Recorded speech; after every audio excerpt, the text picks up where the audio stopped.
자, 안녕. 자, 오늘은 이제 집합 마지막 세 번째 강의 수업을 시작할게요. 오전에 찍었던 강의가 이제 아까 업로드 다 됐고 이제 처리 중으로 넘어가고 있더라고. 그래서 시간이 조금 더 걸릴 것 같고 이제 세 번째 강의 집합 마지막 세 번째 강의를 찍을게요.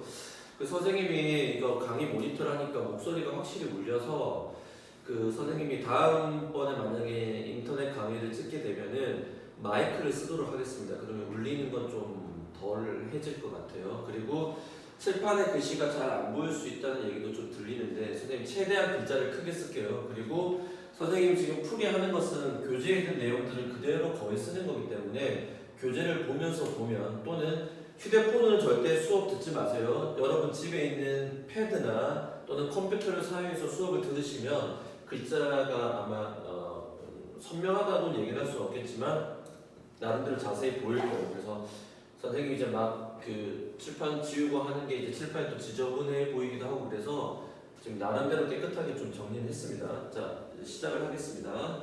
자, 페이지 44페이지 내용부터 시작할 텐데 자, 지금부터 이제 총 4가지 종류의 집합을 배울 텐데 4가지 문제를 유제를 먼저 풀 텐데 제목이 여러 가지 집합이에요. 여러 가지 집합.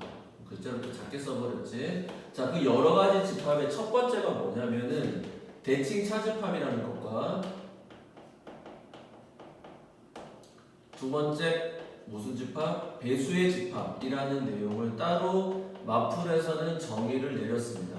선생님도 역시 이 두 가지 문제는 학교 교과서에서는 얘를 따로 개념적 정의를 안 하고 있지만 문제풀이에 정말 다양하게 나오기 때문에 여러분께서 이 부분은 따로 정리해서 알아두셔야 됩니다. 그래서 지금 44페이지를 여러분이 바로 푸는 게 아니라 잠깐 강의를 정지하고 페이지 41에서 페이지 43페이지까지 이 개념에 대한 그러니까 이 설명이 나와 있어요. 그래서 그거를 읽어보시고 지금 수업을 따라와 주길 바라겠습니다. 진짜 강의를 잠깐 정지하고 보세요. 자, 강의 정지하고 봤지? 자, 그럼 이제 첫 번째 문제부터 풀어볼게요. 첫 번째, 대칭 차집합에 대한 얘기예요. 자, 대칭 차집합.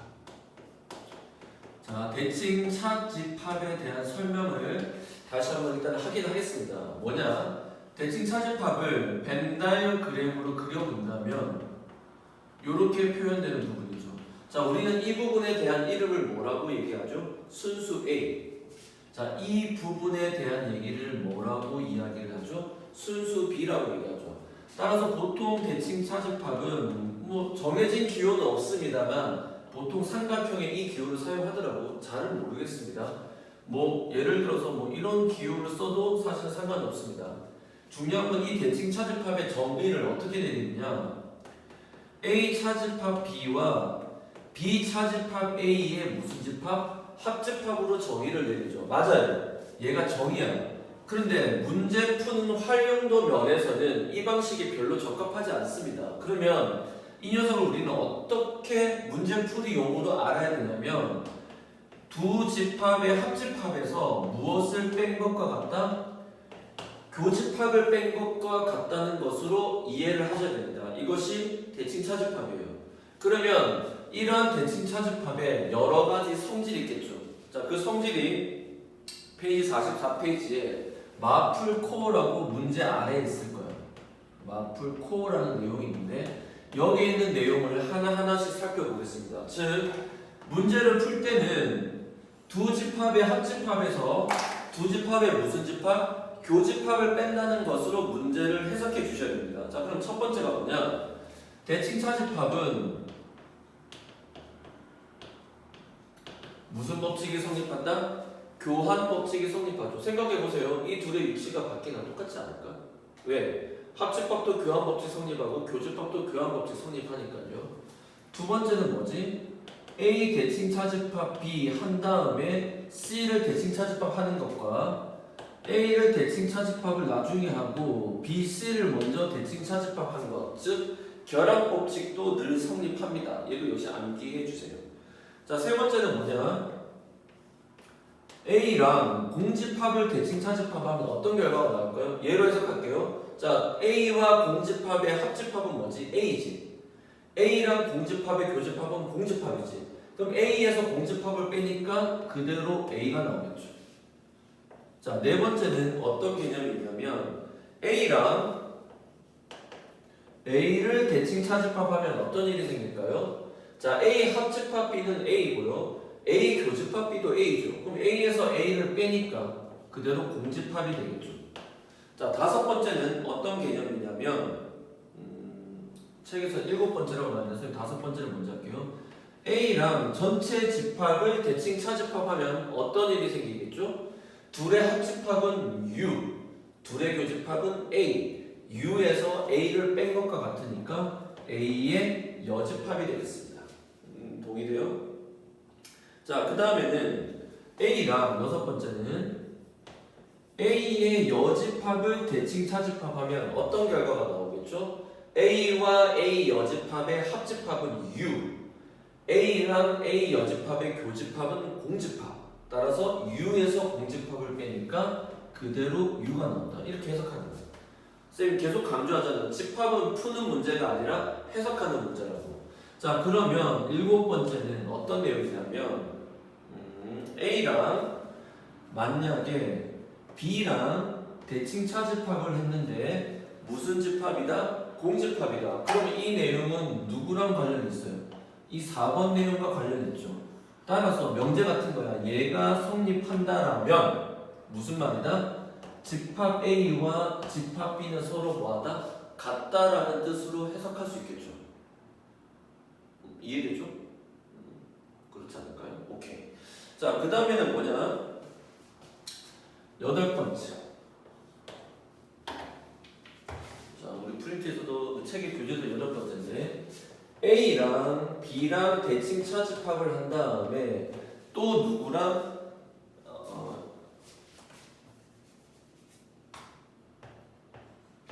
A랑 다시 대칭 차집합을 한다면 무조건 그 결과는 누가 나온다?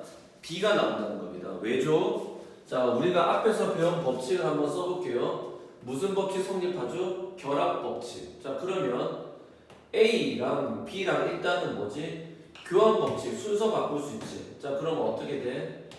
B 대칭 차집합 A 대칭 차집합 A 이렇게 되겠죠? 그 다음에 결합 법칙을 써주면 B 대칭 차집합을 나중에 해주고 A랑 먼저 대칭 차집합을 하겠죠. 그러면 A랑 대칭 차집합하면 공집합 아니야? 그럼 이 결과는 B랑 공집합을 대칭 차집합하잖아.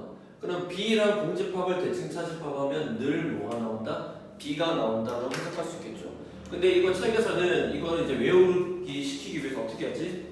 대칭 차집합이 중복될 때는 중복되지 않는 결과가 나온다. 근데 뭐 사실 그걸 모르더라도 이 성질들을 그러니까 암기는 안 될 거예요. 암기는 안 되겠지만 선생님이 지금 얘기하는 대칭 차집합을 해석하는 방법, 이 녀석의 해석이 누구라는 거야. 이 방식을 쓴다면은 전혀 어렵지 않게 문제를 접근할 수 있을 겁니다. 동의되죠? 자, 그래서 마풀 개념 익힘 1번을 바로 한번 풀어보겠습니다. 자, 1번 내용을 보면 대칭 차집합을 이렇게 정의 내려놨죠.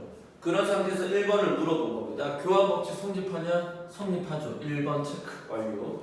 2번 A랑 A의 여집합을 대칭 차집합하면 U가 나오느냐? 맞는 얘기죠.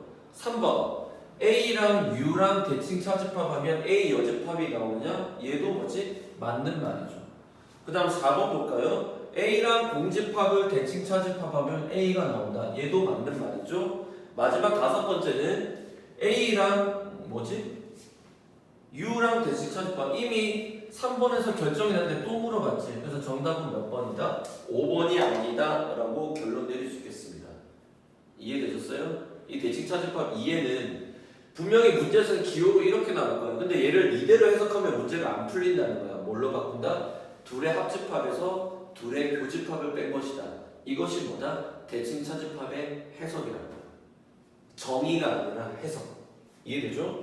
자, 그 다음 45페이지 문제 보겠습니다. 다음 문제.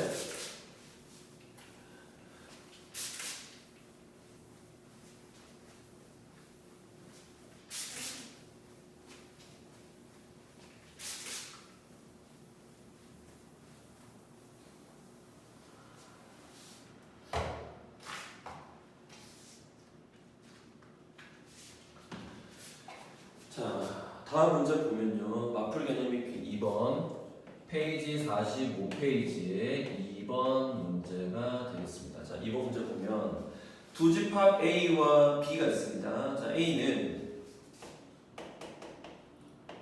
원소 3과 그 다음에 마이너스 A 더하기 2와 그 다음에 A제곱 마이너스 2 이렇게 세 개가 주어졌고요.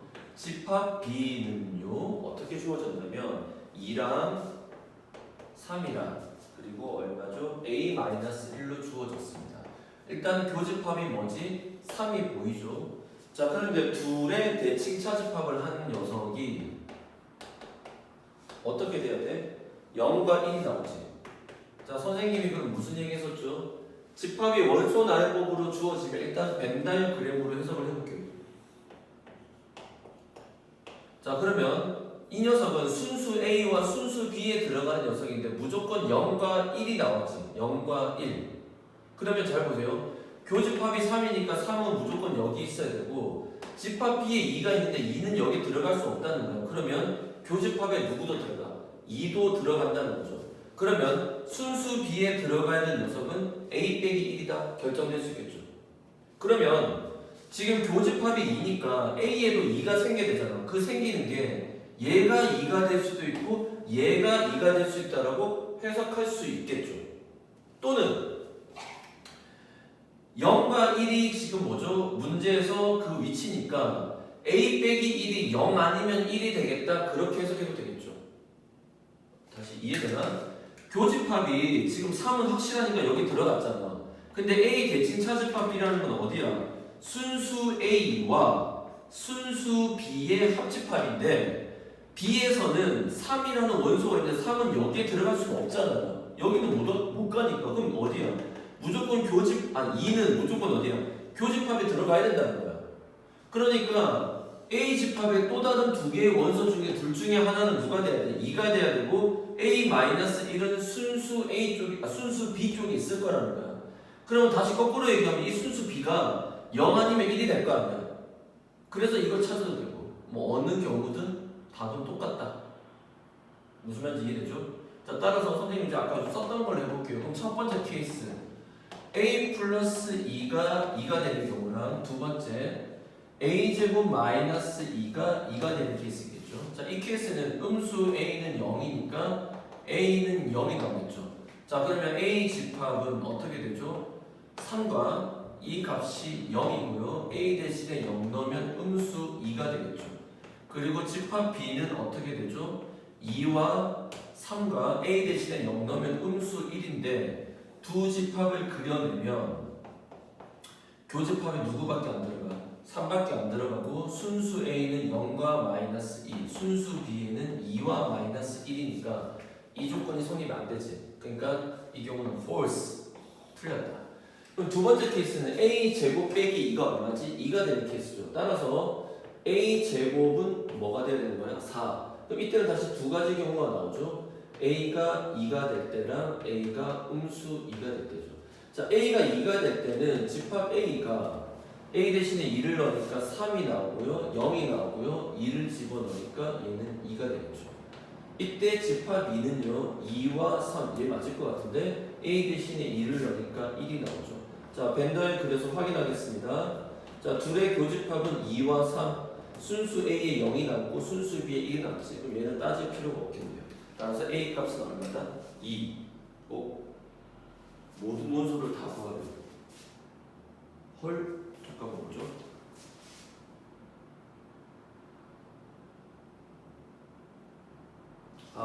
집합 A의 모든 원소의 합이죠. 따라서 문제에서 구하는 건 A 값을 합인적으로 착각했습니다. 그래서 집합 A의 모든 원소의 합은 0 더하기 2 더하기 3이 되니까 정답은 어떻게 되죠? 5가 되겠습니다.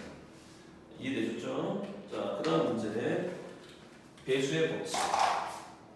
자, 그래서 대칭 차집합은 아까 설명한 대칭 차집합의 성질, 그러니까 우리가 서로랑 부분집합 관계일 때 표 나눠가지고 따따따따 빨리 정리했었던 것처럼 대칭 차집합에 대한 여러 가지 성질들도 여러분이 빠른 방식으로 해석해서 써낼 수만 있다면 굳이 암기하지 않고도 시험에서 고득점을 충분히 받을 수 있을 것 같습니다. 동의되죠?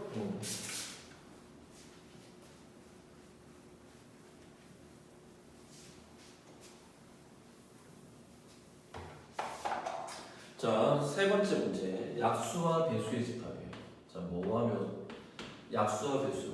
자, 이 약수와 배수 문제에서 이제 가장 많이 나오는 개념은 서로 소에 대한 개념입니다. 무슨 소? 서로 소. 자, 그럼 일단 약수와 배수의 집합에 대한 기본적인 원칙은 자, 어떤 집합이 얘가 일반적으로 K의 배수다 할 때 우리가 보통 이렇게 표현을 합니다. 그럼 잘 보세요. 첫 번째 알아야 성질입니다. 뭐냐?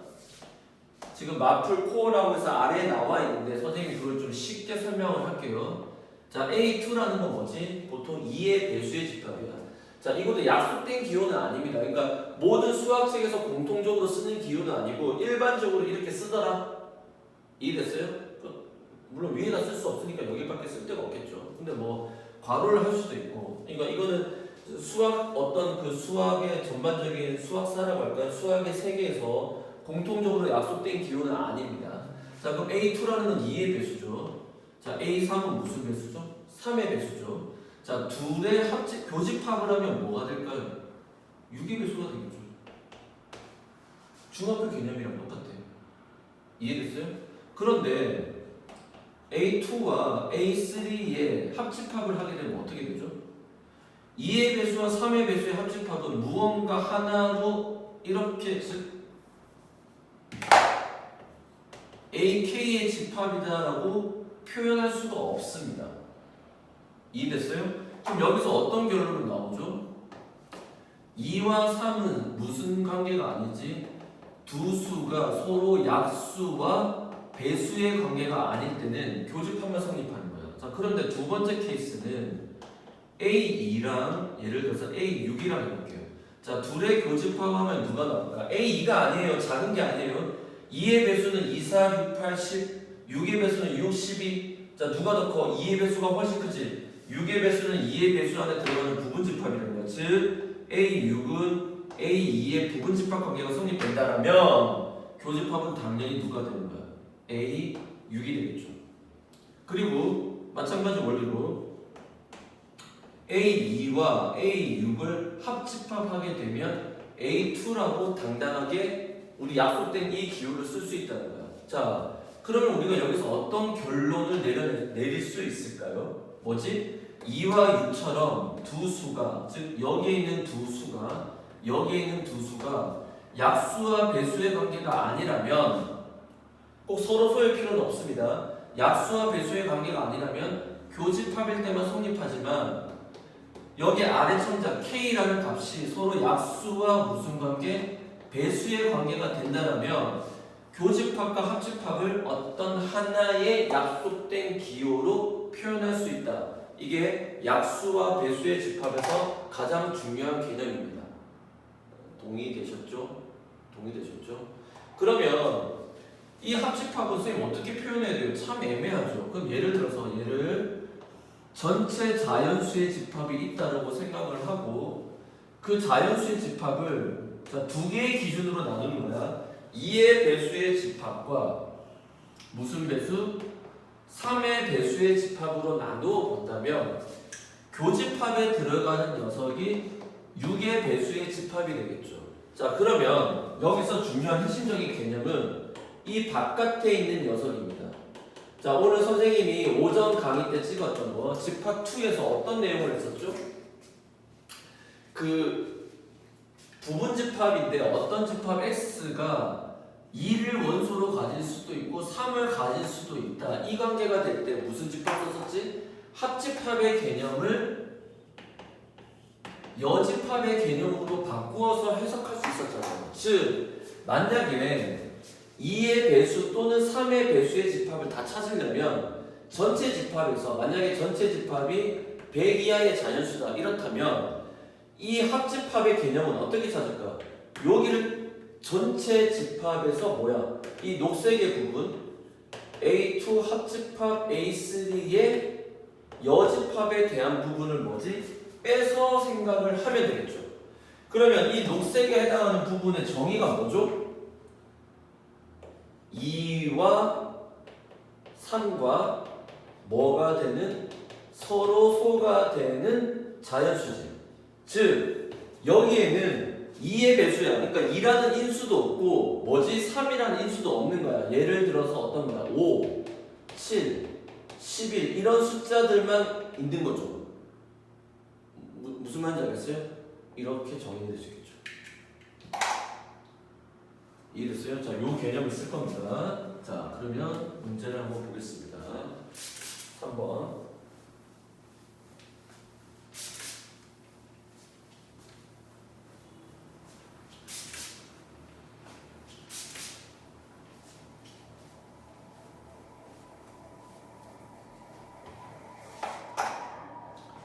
자, 3번 보면은 자, 전체 집합 U가 뭐 이하의 자연수죠?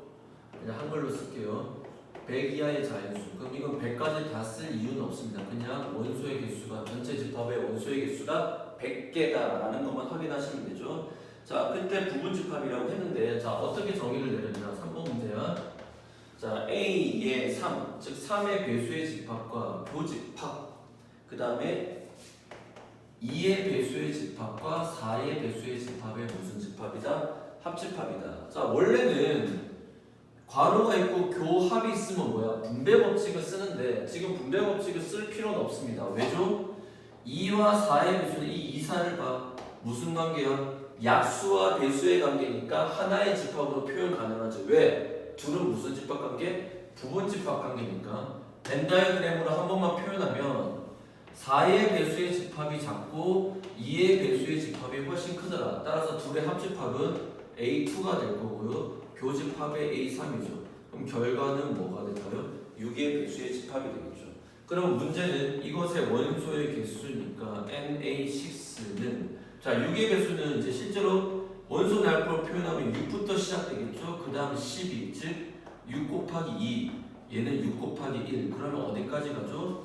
100을 뭘로 나눠주죠? 6, 6일은 6, 40, 6, 6에 36 즉 96이라는 숫자가 마지막인데 이 녀석은 6 곱하기 16이니까 원소의 개수는 몇 개다? 16개다 라고 말을 할 수가 있겠습니다. 동의되죠? 이렇게 해서 3번 문제 해결. 자, 그리고 앞에서도 계속 강조하지만 확인 유제 푸시고요. 변형 유제 푸시고요. 그 다음에 뭐지? 발전 문제 풀어주세요. 자, 확인 문제가 안 풀린다. 이 개념 모르는 겁니다. 변형이 안 풀린다. 개념을 알기는 아는데 뭐지?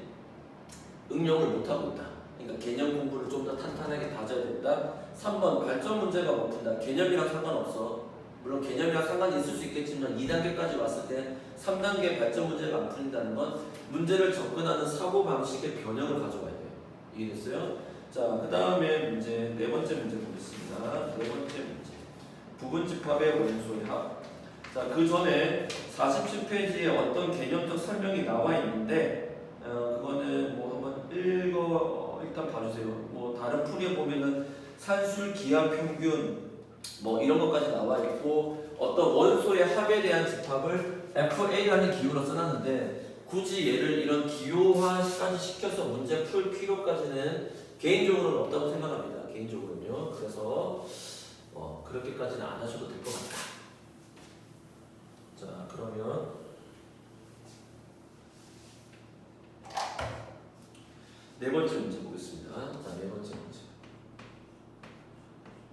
자, 네 번째 문제 보면 일단은 모든 집합의 원소는 정수여야지만 됩니다. 즉 나누어 떨어지는 수고요. 자, 집합 A는 A, B, C, D래요.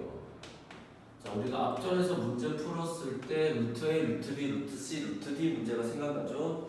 그 다음에 집합 B는 비슷한 형태야.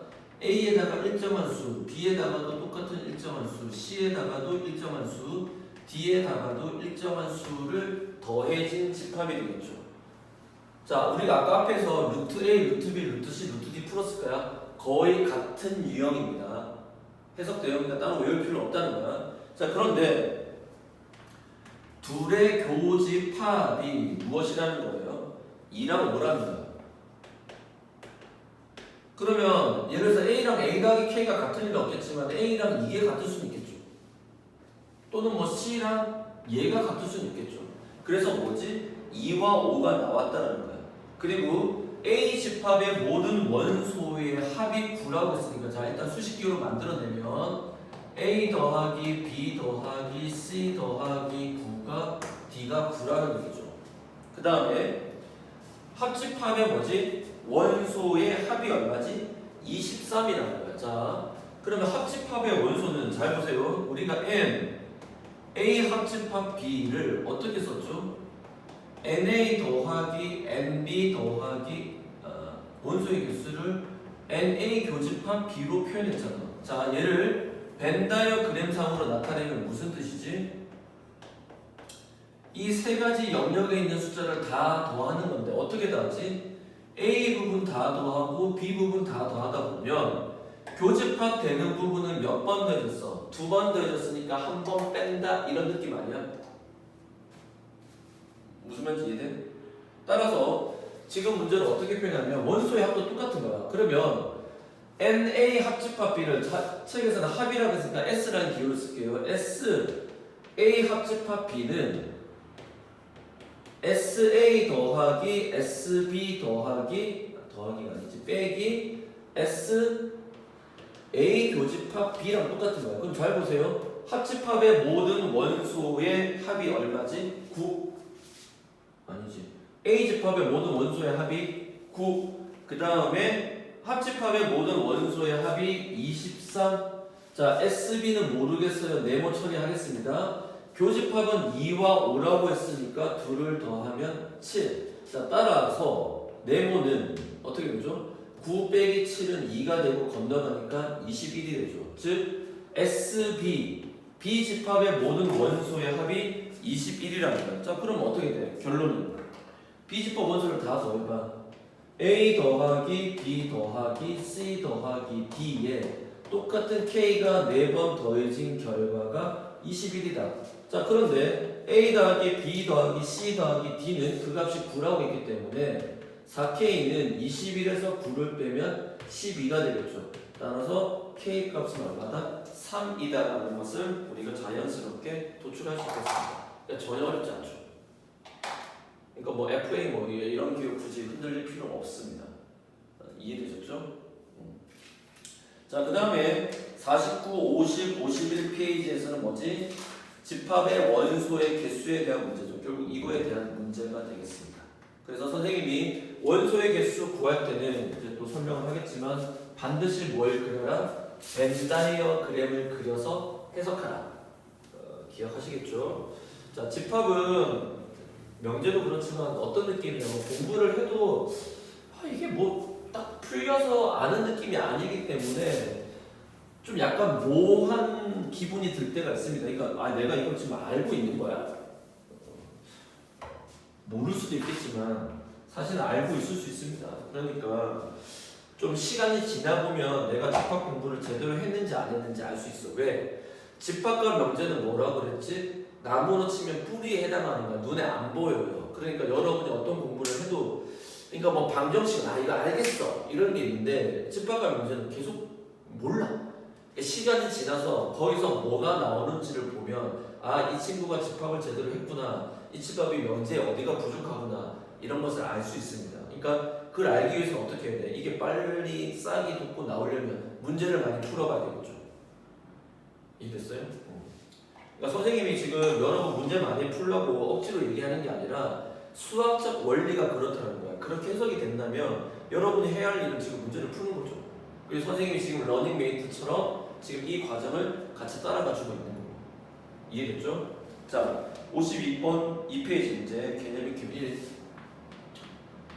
자, 개념 익힘 1 해보겠습니다. 자, 마플 거의 다 왔어요, 집합. 자, 첫 번째. 전체 집합 U에 두 부분 집합 A가 있는데 NU가 60이다. 자, 선생님은 바로 벤 다이어그램 그리겠습니다. NU. 자, U가 60이다.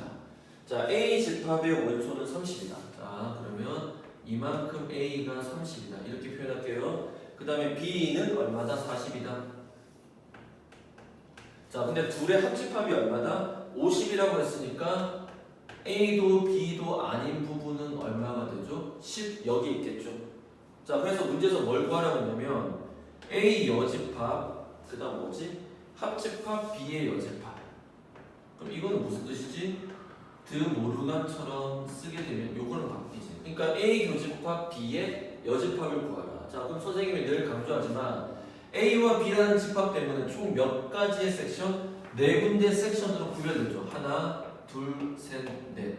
자, A, B 아무것도 아닌 거. 순수 A, 순수 B, A, B 교집합. 자, 근데 문제에서 합집합의 원소가 지금 얼마지? 50이라고 했으니까 둘을 더하면 얼마죠? 70이지. 70에서 50을 뺀 나머지 22가 뭐지? 교집합의 원소가 자연스럽게 되겠죠. 따라서 순수 A는 얼마죠? 필요는 없지만 구해볼게요. 8. 순수 B는 얼마죠? 20이 되겠죠. 그러면 문제에서 우리가 구하는 건 이 부분에 대한 원소의 개수니까 교집합이 아닌 부분, 즉 60에서 21을 빼면 되겠죠. 정답은 38. 또는 이거를 다 뭐합니다? 더하면 되겠죠. 자, 두 번째 문제. 자, 이제 1번 문제 푸는 거야. 자, 두 번째 문제. 또 역시 뭐다? 벤다이그램. 자, U가 30이래요.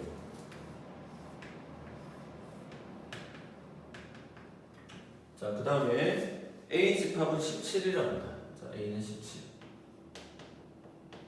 자, B는 집합 B는 얼마죠? 20이래요. 자, 근데 이번에 또 어떤 표현이 나왔죠? A 여집합의 교집합의 B 여집합이라는 표현이 나왔죠. 자, 얘는 뭘로 바뀌어? 열을 밖으로 빼면 A 합 B의 여집합이죠. 즉, 이 부분이죠. A, B도 아닌 아무것도 아닌 부분의 결과가 6이래요. 자, 그러면 무슨 뜻이야? 합집합, 이 둘을 합집합한 결과가 얼마지? 24라는 얘기니까 둘을 더하면 22에서 17을 더하면 39. 그럼 39에서 24를 빼면 15가 뭐지? 교집합에 들어간 내용임을 알 수 있겠죠. 따라서 순수 A는 2, 순수 B는 7. 그래서 문제에서 순수 A의 원소의 개수를 구하라고 했으니까 답은 얼마다? 2다. 이렇게 표현하는 겁니다. 이거를 선생님 얘기는 지금 답지에서처럼 뭐 A 합집합 B는 NA 뭐 이렇게 쓰고 하지 말라는 거야. 시간도 많이 걸리고 그렇게 해야 될 이유가 전혀 없다. 이해됐어요? 알고는 있어야 돼. 그런데 문제를 풀 때 그 풀이 방식이 적합하지 않다는 거야. 이해됐죠? 자, 그 다음 53페이지. 그 다음 문제 넘어가 보겠습니다.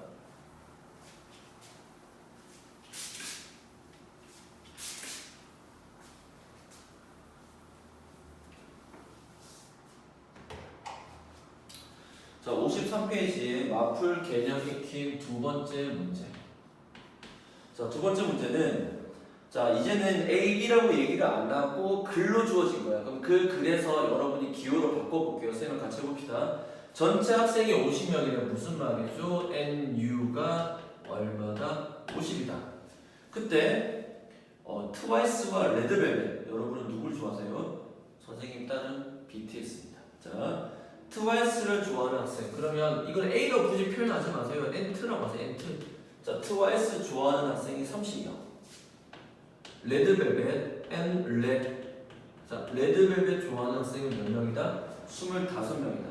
자, 트와이스와 레드벨벳을 모두 좋아하지 않지. 그 말은 뭐지? 자, 일단 벤타의 그림을 그려볼게요. 쓰기 애매하니까 U가 50이래. 자, 둘을 더하니까 55니까 무조건 넘어가죠. 자, 그러니까 우와 이렇게 되죠. 여기가 트, 여기가 레. 그럼 트와이스와 레드벨벳을 모두 좋아하지 않는 학생은 8인데 그 8은 여기 아니에요. 여기. 그러면 둘의 합집합은 얼마라는 얘기야? 42라는 얘기고 둘을 더하면 얼마죠? 55니까 55에서 42를 빼면 7이지. 즉 교집합은 몇 명이다? 7. 따라서 순수 트와이스는 몇 명이다? 23명. 순수 레드벨벳은 얼마다? 18명. 자, 이렇게 섹션 되겠죠. 그럼 1번 트와이스와 레드벨벳 중 적어도 하나를 좋아하는 학생. 자, 문제 1번에서 적어도라는 해석 이제 두 가지야. 집합에서는 일단 기본적으로는 여집합이지만 또 다르게 어떻게 해석되죠? 합집합으로도 해석이 되죠. 즉 트와이스나 레드벨벳 중 적어도 하나를 좋아하는 학생은 트와이스만 좋아하거나 레드벨벳을 좋아하거나 둘을 모두 좋아하는 사람을 얘기했으니까 아까 합집합의 원소의 개수 몇 명? 42명이 1번 문제 정답이 되겠죠. 2번 트와이스와 레드벨벳을 모두 좋아하는 학생 어디지? 교집합이니까 몇 명? 7명이 되겠죠. 그러면 답이 7이 아닌데? 7명이? 쌤 바보 아니야? 죄송합니다. 여기서 계산 실수를 엄청나겠죠. 55 빼기 42가 실수했습니다. 자, 55 빼기 42는 몇 명이에요? 13이죠. 뒤에서 거꾸로 뺐어요. 죄송합니다. 13. 자, 그럼 순수 트와이스는 몇 명이죠? 17명. 순수 레드벨벳은 12명이 되겠죠. 이해됐어요? 따라서 트와이스와 레드벨벳을 모두 좋아하는 학생은 13명.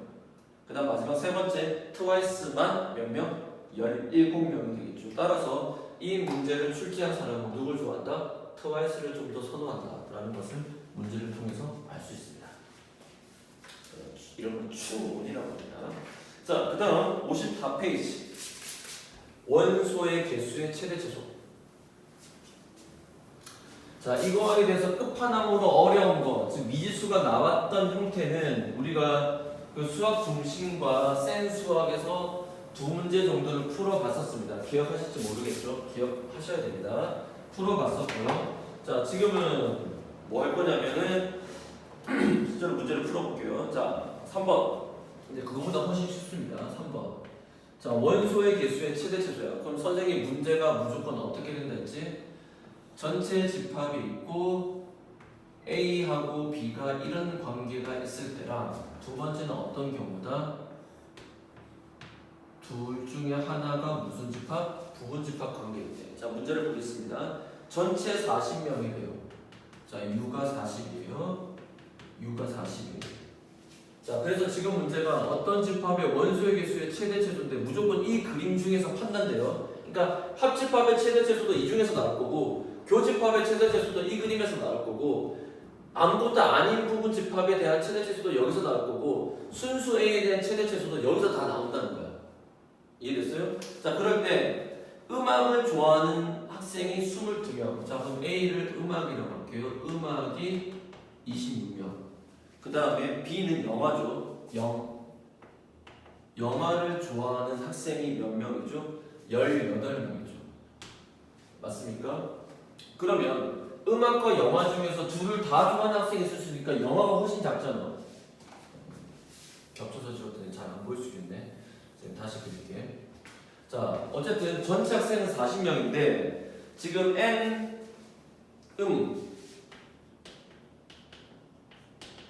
26명, N 영화. 자, 이 중에는 음악과 영화를 다 같이 좋아하는 학생도 포함되어 있는 겁니다. 그 학생이 얼마다? 18명이다. 그럼 이 경우에서는 누가 안에 들어가는 작은 집합이야? 영화가 여기 있고 음악이 여기 있겠죠. 따라서 영화 18명, 음악이 전체가 26명이니까 순수 음악은 8명. 자, 음악 전체 인원이 26명이니까 여기는 14명이 되겠죠. 그 다음 둘이 무슨 집합? 최대한 사이가 벌어진다. 자, 여기가 여기가 0. 자, 그러면 음악과 영화가 최대한 벌어지는데 둘을 더해보면 어떻게 되죠? 전체 집합이 40이라고 했는데 둘을 최대한 일단 둘을 더하면 어디야? 44까지 나오니까 이게 최대한 벌어지면 여기는 무조건 어디야? 0명이지. 아무도 없죠. 이해됐어요? 그러면 지금 문제에서 이렇게 쓰게 되면 이 뜻은 무슨 뜻이지? 둘의 합집합과 무슨 집합? 전체 집합이 동일하다는 뜻 아니야. 따라서 26 더하기 18한 결과가 44인데 여기서 40을 빼면 교집합은 4. 자, 음악이 26명이라고 했으니까 순수 음악만 좋아